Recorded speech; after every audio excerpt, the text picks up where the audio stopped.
Welcome everyone. I'm so excited for today's topic, mastering effective prompts, which will help you grow from novice to pro in prompting. Now, over the past few months, this skill has been a game changer for me when it comes to my work as a product manager or as a content creator or at home too. Now, understanding the nuances of creating effective prompts is essential to harness the full power of AI. So whether you're just starting out or seeking to enhance your expertise, this is a session you don't want to miss. So here's what you'll learn today. So first, we'll lay the foundation by exploring the basics of prompting. This is where you learn what prompts are and why they're so crucial in the realm of artificial intelligence. It's like learning the alphabet before you start forming words and sentences. So next, we'll delve into the principles of effective prompting. And this is where you'll discover the key elements that make a prompt clear, engaging, and likely to yield the best responses from AI.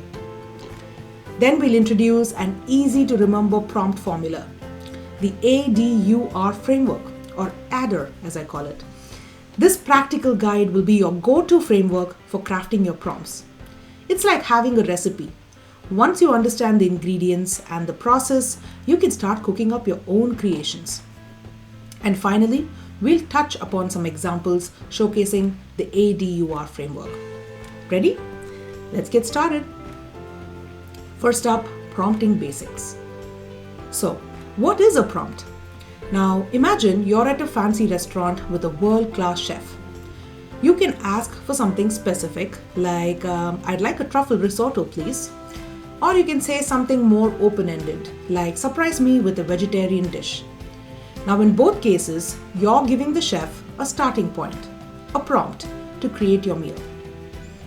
In the world of AI, particularly with language models like GPT-4, a prompt is very similar. It's that initial piece of text that you give to the AI. This could be a question, a statement, or even the beginning of a story. The AI then continues from where you left off, crafting text that follows from your prompt. So think of your prompts as your way of telling the AI what you want it to do and what kind of information you're seeking. Next up, what is prompt engineering? Prompt engineering is all the buzzword these days. Now, let's say you're not just ordering a meal, but you're designing a whole menu. You want to guide the chef to produce specific types of dishes, flavors, and presentations. This is like prompt engineering. Prompt engineering is the art and science of crafting the perfect prompt to guide the AI to produce the desired output. It's about understanding how the AI thinks and using that knowledge to steer it. So for example, if you know the AI is better at formal language, you might phrase your prompts more formally to get better results. So this involves a few things. One, clarity. Just as you'll be clear with your order to avoid a dish with ingredients you dislike, your prompts need to be clear to guide the AI accurately. Next, specificity. The more specific you are with your request, the more likely you are to get what you want. If you want a story about a pirate, you don't just say, tell me a story. You say, tell me a story about a pirate searching for treasure. Lastly, creativity. Sometimes you need to think outside the box to guide the AI in a new direction, much like asking a chef to combine flavors in a novel way. Before we go into prompt engineering, I want you to understand why prompts are so crucial. You see, the quality of the prompt directly influences the quality of the AI's response. A clear and well-structured prompt can lead to accurate, relevant, and insightful output, while a vague or ambiguous prompt might result in responses that are less helpful or even off-topic. In the business world, prompt engineering can be the difference between getting generic market insights and receiving tailored analysis that offers real competitive advantage. So it's all about making the AI work for you in the most efficient and effective way possible. So, let's look at the principles of effective prompting. These 5 guidelines are your compass in the vast sea of AI communication. They ensure that each and every interaction is meaningful and productive. They are clear goal and objective, specificity, context, constraints, and follow-up. Let's dive into these in more detail. So first up, let's begin with a clear goal and objective. Imagine embarking on a journey without a destination in mind. You just wander aimlessly, right? Similarly, starting your interaction with AI without a clear goal is like setting sail without a compass. By defining what you want to achieve, you provide direction and focus, making your journey with AI purposeful and on point. Next, we emphasize specificity in construction. This is your mindset, the lens through which you view your interaction with AI. When you're constructing a prompt, opt for being more specific rather than open-ended. Now, think of it as applying a filter on Expedia when you're searching for your perfect hotel for that vacation getaway. Only 4+ star ratings, your price range has to be within a certain limit, near location X, breakfast included. These are all the different criteria you might enter to get that hotel. So similarly, applying specific criteria to your prompts ensures you get back the most relevant and useful responses. You should be precise about what you're asking, and the AI will serve you the answers you're really looking for. Next, let's talk about context. Context matters. Context is the flavor, the seasoning that makes your interaction with AI rich and fulfilling.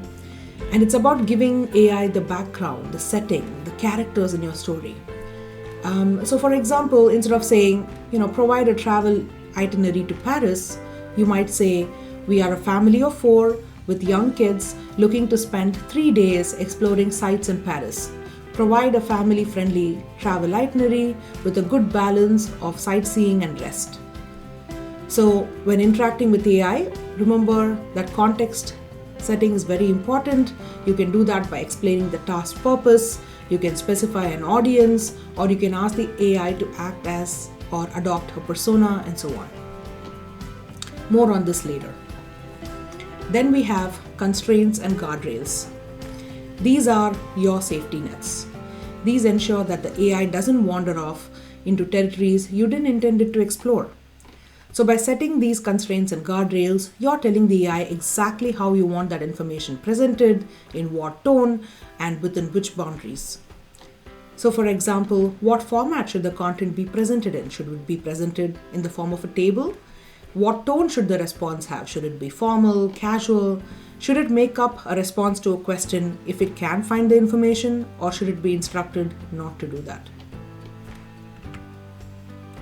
Lastly, the journey doesn't end with the first response.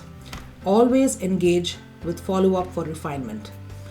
AI, like any good assistant, learns and adapts through interaction. If the first response isn't quite right, ask follow-up questions, provide additional context, or ask for more tailored summaries and refinements.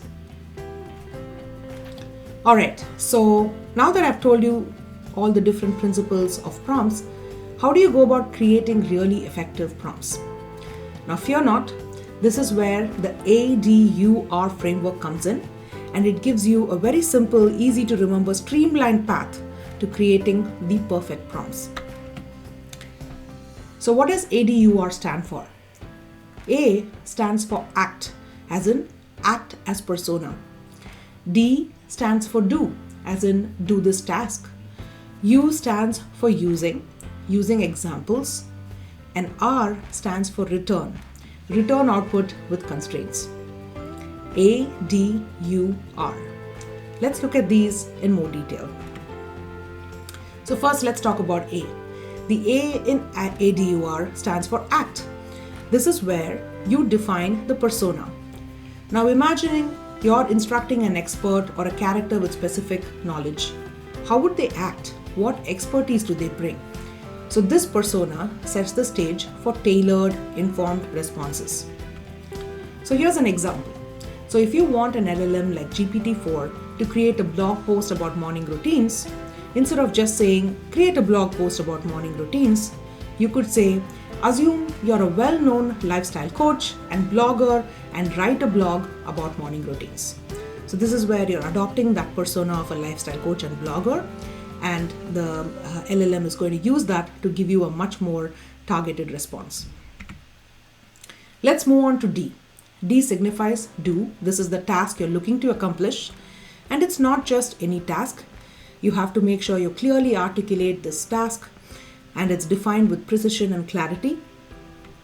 So for example, in that blog about morning routines, instead of just saying write a blog post on morning routine, you may want to say compose a compelling blog posting the importance of morning routines and how to create your own morning routine. So you can be a lot more specific in terms of what you want to achieve with that task. Next up, we have U.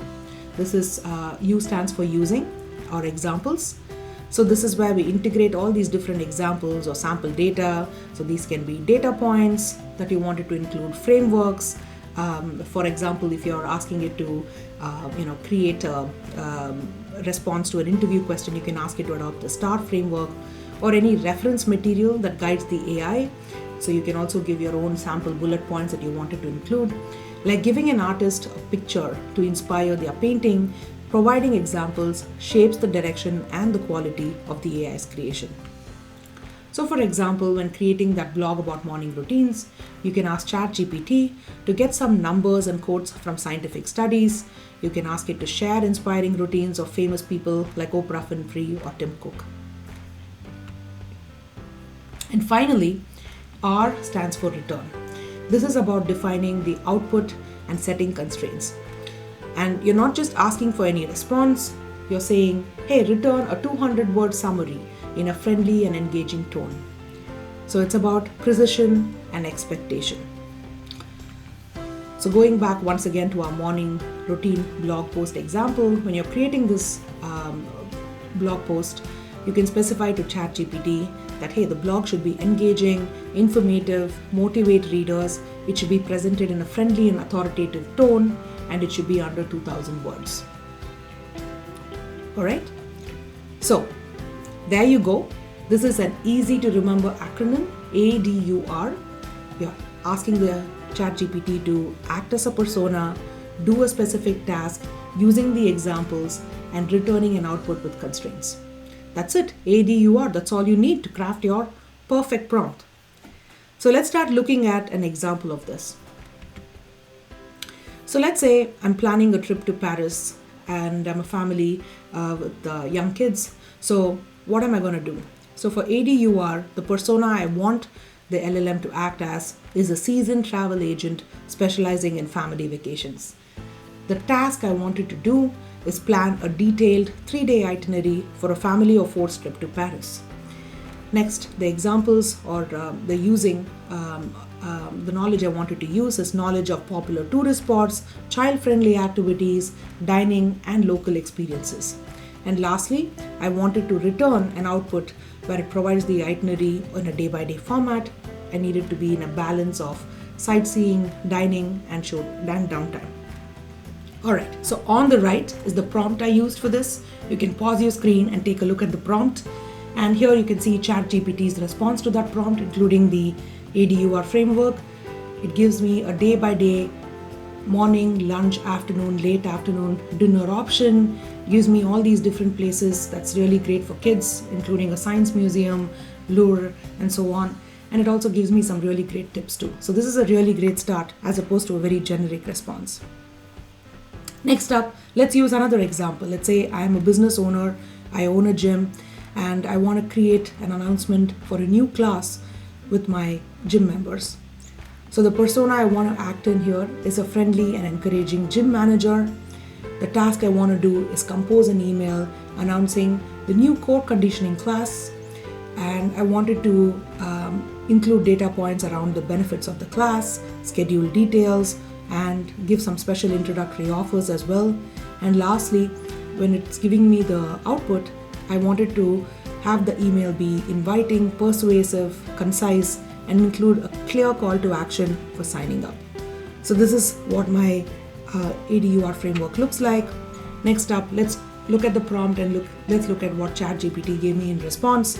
So it's giving me a pretty nice email talking about the different class benefits, the schedule, the introductory offer, why sign up, and it gives me a very clear call to action as well.